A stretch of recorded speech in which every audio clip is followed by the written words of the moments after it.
जब मैंने पलट कर देखा तो वो वही आदमी था।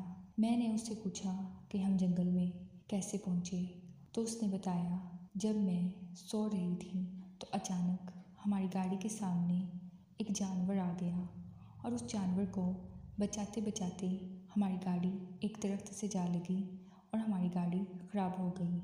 इस वजह से जंगल में आना पड़ा। मैंने हैरान होकर सोचा, क्या मैं इतनी गहरी नींद में सो रही थी कि मुझे इस एक्सीडेंट का पता ही नहीं चला। मैंने इस बात पर ज़्यादा तवज्जो नहीं दी। उस आदमी ने कहा, अब हमें मोहतात रहकर जंगल के बीच से होकर तुम्हारे घर तक पैदल ही जाना होगा। मैं इस बात पर रजामंद हो गई। वो आगे आगे चल रहा था और मैं उसके पीछे पीछे चलने लगी।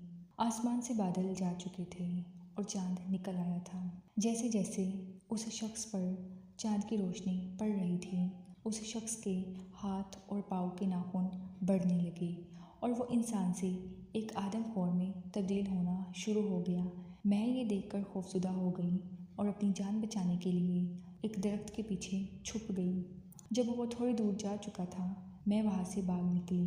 मैं भागते भागते एक झोंपड़ी के पास पहुँची और मैंने दरवाजे पर दस्तक दी तो एक लड़की ने दरवाज़ा खोला।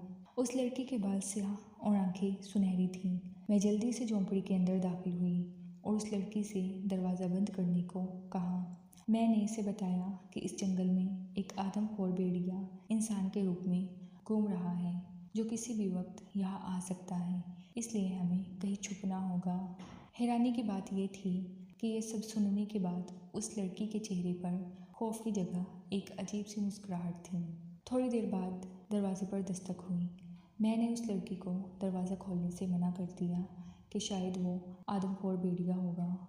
उस लड़की ने कहा, नहीं, मेरा शौहर होगा। जब उसने दरवाज़ा खोला तो वो वही आदमी था। उस लड़की ने मुस्कुराते हुए कहा, क्या यही वो आदमखोर भेड़िया है? मैं बहुत ज़्यादा डर गई थी। वो दोनों ज़ोर ज़ोर से हंसने लगे और फिर आदमखोर में तब्दील होकर मेरे टुकड़े टुकड़े कर कर खा गए। हेलो गाइस, कैसी लगी आपको ये स्टोरी? अगर आपको ये स्टोरी अच्छी लगी है तो स्टोरी को लाइक कर दें और चैनल को सब्सक्राइब कर दें और बेल आइकन को प्रेस करना मत भूलिए। से अपडेट रहे। Thank you.